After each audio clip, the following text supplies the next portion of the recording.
Halo sahabat teladan yang dirindukan oleh sniper Bahdar. Wah, bagaimana awal tahunnya nih? Udah ngerasain resah apa belum?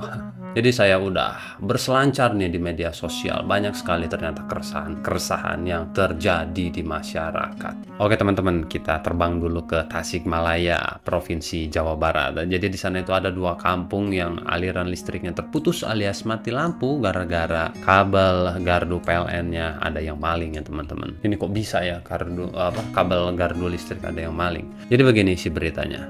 Jaringan kabel listrik di gardu listrik sekitar Kampung Benda Cisalak, Kelurahan Nagasari, Kecamatan Cipedes, Kota Tasikmalaya, raib digondol maling. Jadi kejadiannya itu Rabu tanggal 5 bulan Februari 2025. Tak hanya di Kampung Banda Cisalak, aksi serupa juga terjadi di Kampung Cipapagan, Kelurahan Sirnagali, Kecamatan Indihiang. Akibatnya sambungan listrik di dua kampung itu mati untuk beberapa jam. Waduh, ini jadi nyusahin masyarakat yang beraktivitas ya. Apalagi kejadiannya ini katanya sejak pukul 5 subuh sampai dan baru hidup lagi ya listriknya itu sekitar jam 11 pagi kan. Waduh, kasihan sekali ya masyarakat yang mau beraktivitas ya di sana. Ini yang maling ini kurang ajar banget ini, kalian ini disumpahin sama warga dua kampung baru tahu rasa ini. Mungkin ya kejadiannya karena subuh ya, jadi masyarakat itu nggak ngeh itu kalau sepertinya itu maling kan. Subuh kan masih agak remang-remang gitu, terus keadaan juga mungkin sepi. Bagusnya sih ya di tempat-tempat kayak gini ya supaya gampang gitu polisi ngelacaknya, ini dipasang CCTV aja ya nggak sih teman-teman. Ternyata fasilitas umum kayak gini juga jadi sasaran buat maling gitu, untuk mencuri gitu teman-teman. Ini parah banget ya teman-teman. Masyarakatnya semakin waspada ya kalau sepertinya ada yang mencurigakan nih. Semoga tidak terjadi ya di wilayah-wilayah lain. Oke teman-teman, kita terbang dulu nih ke Mempawah, Kalimantan Barat. Jadi di sana itu ada ratusan siswa yang menggelar aksi demo gara-gara kelalaian wakil kepala sekolah input PDSS ya. PDSS itu pangkalan data sekolah dan siswa gitu. Panjangan PDSS itu ini nih. Pangkalan data sekolah dan siswa. Jadi adalah sistem informasi di mana seluruh data nilai rapor siswa dihimpun. Nah, fungsinya PDSS itu adalah berisi rekaman data akademik siswa yang digunakan sebagai dasar seleksi masuk perguruan tinggi negeri PTN tanpa tes. Kita coba lihat dulu nih ya teman-teman videonya seperti apa.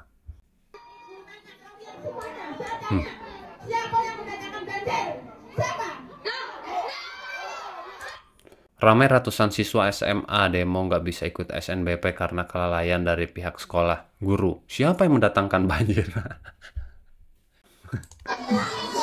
Secara pribadi saya meminta maaf kepada para siswa dan saya mengaku bersalah atas kelalaian saya.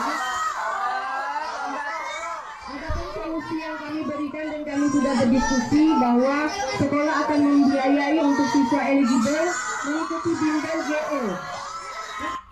Oh, jadi sekolah ini istilahnya ya bertanggung jawab lah gitu, memberikan sedikit obat gitu ya ke siswa yang eligible itu untuk untuk dibiayai les di GO ya selama 3 bulan kata ibu ini, katanya gitu. Eligible itu adalah siswa yang yang berprestasi lah, yang siswa yang mampu mempertahankan nilainya mulai dari semester 1 sampai semester 5 kalau nggak salah ya, seperti itu.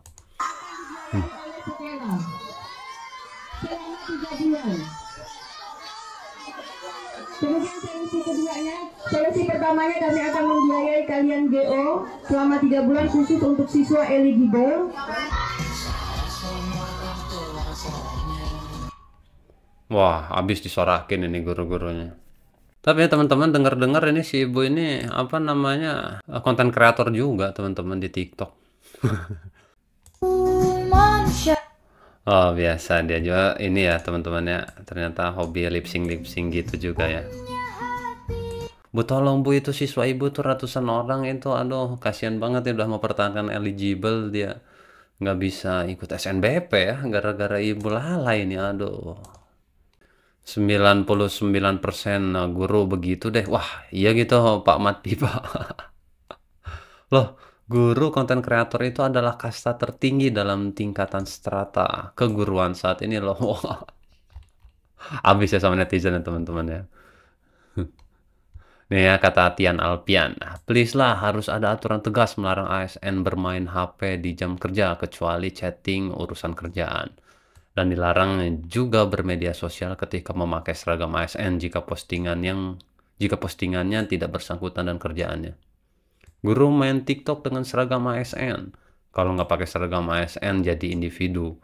Guru seni tari pakai seragam ASN, posting tarian, masih relate sama kerjaannya.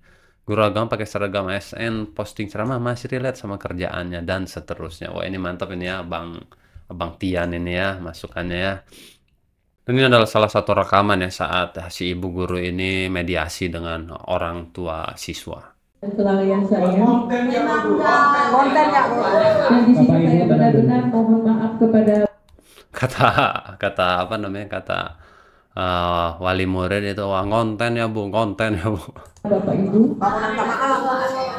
Dan semoga solusi yang diberikan sekolah bisa bermanfaat dan bisa mengganti kesedihan para siswa dan Bapak Ibu. Terakhir kali saya Oh sedih lah bu. benar-benar memohon maaf kepada Gimana?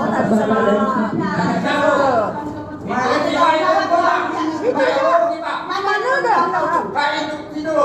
Kalaupun hanya gitu, aku sampai stres lagi, ya sampai hari. Waka SMA 1 mempawah lalai isi PDSS ya, bukan PPDS ya. PDSS, ratusan siswa terancam tak ikut SNBP 2025. Nah ini teman-teman salah satu kesaksian, salah satu keterangan dari siswa ya. Kita tunggu dulu. Yang rasa kesal saya tu bang, gini benda ni berlaku bulan Desember. Bisa-bisa sampai Januari, sampai Februari belum selesai.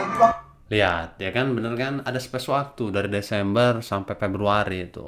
Untuk pihak sekolah itu menginput data ke PDSS. Jangka waktu tu panjang. Dia nyuruh siswa buat cepat akun kalau memang nak kuliah. Justru dia yang telah buat akun. Macam mana lah? Kita tak kesal. Jadi dengan keterlambatan ini, apa risikonya? Risiko kita tak isi pada SNBP, eligible maksimal. Oh jadi resikonya itu mereka nggak bisa ikut SNBP katanya. Ya tak bisa, nggak bisa ikut SNBP nih. Risiko kita tak isi pada SNBP, eligible maksimal nilai kita dari semester 1 sampai 5 sia-sia. Tuh kan, jadi siswa yang udah eligible dari semester 1 sampai 5 itu sia-sia, nggak ada guna gitu. Aduh kasihan banget ya teman-teman. Itu teman-teman, kenapa alasannya ratusan siswa ini melakukan aksi demo gitu di sekolah gitu teman-teman. Ya wajar sih menurut saya ya. Wakil Kepala Sekolah lalai, 113 siswa SMA 1 Mempawah Hilir gagal bisa masuk PTN tanpa tes tuh. Itu ya teman-teman ya, efeknya gitu ketika PDSS-nya ini telat diinput.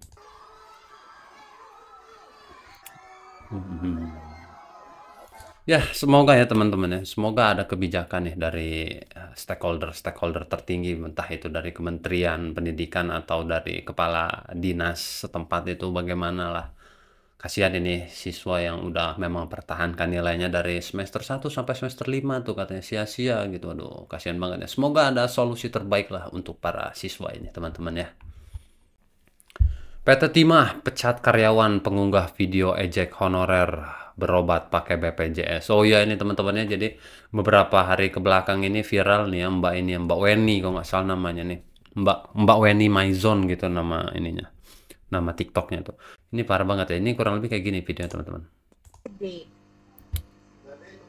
BPJS ya. Oh, BPJS. Masih honorer ya. Kebetulan saya kan Oh dia pamer ya. Dia ini pegawai BUMN nih, PT Timah ya teman-teman. Saya juga pingin sih jadi pegawai BUMN ya, tapi nggak lulus. saya nggak ngantri deh, pasien prioritas. Oh, ketawanya serem banget ya teman-temannya, asli serem plus ngeselin ketawanya teman-teman. Ini teman-teman, setahu saya kan tagline-nya Kementerian BUMN itu berakhlak kan ya teman-teman. Kira-kira ya beliau ini mengimplementasikan tagline dari pusat nggak yang katanya berakhlak? Ini ya setahu saya nih ya, rekrutmen BUMN ini ketat banget, serius. Mulai dari akademik, etika, segala macamnya itu ada takarannya gitu teman-teman. Ada ambang batasnya gitu. Jadi kalau menurut saya sih ini nggak tahu ya, ini dulu jalur masuknya seperti apa ya. Tapi setahu saya, ketika saya mengikuti perekrutan bersama waktu itu, perekrutan bersama BUMN itu sumpah Susah banget, ketat banget syaratnya banyak lagi. Tapi Mbak ini kok lulus ya?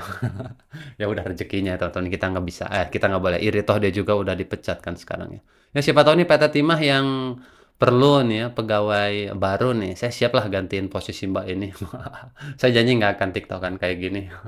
Jadi gini ya teman-teman ya beritanya. Kepala Bidang Komunikasi PT Timah Anggi Siahaan mengatakan pemecatan itu dilakukan setelah perusahaan melakukan serangkaian pemeriksaan dan evaluasi terhadap Dwi Citraweni. Oh, namanya Mbak Dwi Citraweni namanya.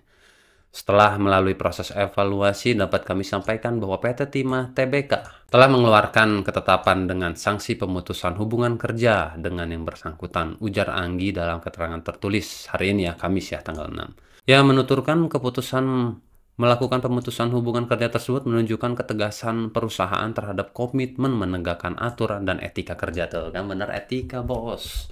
Etika itu memang di atas segalanya sih menurut saya ya. Menurut PT Timah, menjunjung tinggi nilai-nilai etika, harmoni, dan saling menghormati. Iyalah harus saling menghormati. Bro, apapun itu profesinya, mereka itu pasti mencurahkan segenap isi hatinya di situ loh. Nggak boleh kita saling menghina. Itu mata pencaharian orang, sis.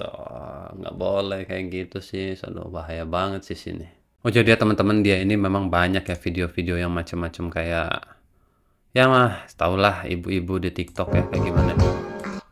Wah, pamer uang nih, gepokan nih teman-teman. Tak hanya hobi menghina pegawai honorer, Ibu Suri Wakanda ini juga hobi pamer harta, netizen julid sontak meradang. Dwi Citraweni alias Weni Maizon, seorang karyawan PT Timah di Provinsi Bangka Belitung yang menghina pegawai honorer pengguna BPJS Kesehatan semakin buat netizen geram. Dwi Citra si Ibu Suri Wakanda kerap pamer harta di sosial medianya. Pegawai ofisial Timah itu rame-rame dihujat netizen. Nah, menurut kalian bagaimana? Ya dia pamer uang ya banyak banget ya. Mbak, saya minta dong yang merah aja, satu aja segepok ini, saya mau beli motor nih Suzuki Brugman. Bercanda ya. Karyawan PT Timah dipecat. Oh, ini dia. Oh, jadi dia bikin ini teman-temannya, bikin apa namanya? Bikin komentar kayaknya. Status ya nih. Saya cuma wanita biasa, bisa huru-hara, masih punya suami, punya aset, bergerak juga, dan sedikit ilmu. Pertanyaan saya, karyawan TEM mana yang bisa menikmati hidup meski bukan pejabat? Kalau saya sombong, kalian jangan marah. Oh, dia ini memang suka joget-joget juga ternyata di kantor, teman-teman. Beliau ini suka joget-joget juga di kantor ternyata. Iya. Oh iya, ini kenapa nih? Oh. Kaget sekali ya ini ya. Teman-teman Budiman, kaget. Dipecat atau dimutasi, kata salah satu netizen. Agak lain kalau aku tengok nih orang. Punya aset banyak nggak tuh tim KPK, semoga lihat jalur ordal kah? Nama IG-nya bertingkah pula nih budak. Nah teman-teman, ada berita viral juga ini. Datang dari Bekasi. Baru ketahuannya itu hari Selasa tanggal 4 ya teman-teman ya. Jadi ada seorang penagih hutang dari bank keliling gitu ya, menagih hutang ke seorang pria bernama S bin R, usianya 44 tahun itu pada hari Minggu ya teman-teman, pada hari Minggu. Jadi si korban ini ya teman-teman sudah hilang hampir 2 hari nih sejak Minggu tanggal 2 itu. Nah baru ketahuan pada hari Selasa tanggal 4 ketika ya polisi lah mulai melakukan pencarian orang hilang gitu. Ternyata dia ini oleh orang yang dia tagih teman-teman. Itu kita coba lihat dulu ya ini beritanya ya teman-teman ya. Seorang wanita penagih hutang di rumah pelaku di Desa Sindang Mulia Cibarusah Bekasi Selasa dini hari tanggal 4 Februari 2025. Duh, kasihan sekali ya teman-teman ya. Apa namanya, berniat menagih hutang malah jadi kayak gini teman-teman. Parah sih ini teman-teman. Nah ini dia pelakunya. Nah ya teman-teman, ternyata setelah diusut ya, si pria ini memang bermasalah teman-teman sebelumnya. Jadi dia ini juga pernah melakukan aksi ke istrinya sendiri, yang ternyata istrinya itu dikubur di septic tank rumah dia. Kan memang sakit ini orang ya teman-teman ya. Jadi teman-teman, ini ada kronologisnya nih ya yang diposting oleh salah satu akun Instagram @feedgramindo ya. Jadi seperti ini. Polisi mengungkapkan bahwa peristiwa tragis ini bermula ketika korban menagih cicilan koperasi ke kediaman pelaku pada Senin. Oh, hari Senin kejadiannya, teman-teman. Senin tanggal 3 Februari 2025 pukul 3 sore. Sebelum korban tetap menunggu dan meminta pelaku untuk memenuhi kewajibannya. Meskipun pelaku tidak dapat mau membayar cicilannya, kesal dengan situasi tersebut, pelaku tiba-tiba korban menggunakan kerudung yang dipakai korban. Setelah korban tidak bergerak, pelaku kembali menggunakan kain dan menarik tubuh korban ke dalam rumahnya. Wah, ini memang sakit ini orang, teman-teman. Sekitar pukul 6, teman-teman korban sempat nih ya mendatangi rumah pelaku untuk menanyakan keberadaan SP. Namun pelaku mengklaim tidak tahu dan mengatakan bahwa korban sudah pergi. Sekitar pukul 12 malam, sekitar pukul 24.00, 24.00 pokoknya dari pukul 23.00 itu udah langsung 00 ya, pukul 00, jam 12 malam. Orang tua korban bersama warga dan ketua RT setempat mendatangi rumah Sunardi. Oh, namanya Sunardi ini, orang sakit ini nih. Saat ditanya, pelaku terlihat gugup dan melarikan diri. Warga yang curiga kemudian memeriksa rumah pelaku dan menemukan di dalam kamar. Setelah kasus pegawai bank keliling terungkap, rupanya nih si Sunardi juga melakukan perbuatan keji lainnya. Ia tega membunuh istrinya sendiri pada tahun 2022 silam dan menguburkan jasadnya di dalam septic tank. Wah, sedih sekali, serem nih manusia ini ya. Kasus ini terungkap setelah pihak kepolisian menerima laporan ada warga yang kehilangan anggota keluarganya. Kasat Reskrim Polres Metro Bekasi, Komisaris Onkoseno Grandiarso Sukahar mengatakan, pelaku akhirnya mengakui juga menyimpan sebuah septic tank. Wih, parah ini Sunardi. Karena ada laporan keluarga yang kehilangan anggota keluarganya. Kemudian kami konfirmasi ke yang bersangkutan dan dia membenarkan. Wih. Nah, ini plot twist banget ya teman-teman. Dimana dia itu melakukan sama petugas bank keliling. Menguak kasus yang sudah terjadi sebelumnya teman-teman. Ini plot twist banget ini teman-teman. Mungkin untuk konten keresahan masyarakat teladan ini kita akhiri di video ini ya teman-teman. Jadi ini kejadiannya di Jawilan ya. Jawilan Serang Banten gitu teman-teman. Kita lihat dulu videonya teman-teman ya. Nih Pak, saya makan di sini. Ini mobil di sini. Mobil di sini. Makan saya di sini. Ditinggal makan doang sebentar. Ini kayaknya truk ekspedisi ya teman-teman yang mau ke Sumatera kayaknya. Tinggal makan doang sebentar. Dijebolnya dari sebelah kiri nih Pak. Oh ya teman-teman, ini ya kelihatannya bekas jebolan ini ya. Kasian sekali bapak supir. Tuh yang hilang ini elektrik sama speedometer. Oh, speedometernya lepas teman-teman. Ini yang maling ini pro nih kayaknya teman-teman ya. Soalnya si bapak ini ngaku dia makan sebentar nih di warung ini teman-teman ya nih. Beliau ini makan sebentar di warung ini, tiba-tiba ketika balik udah kayak gini.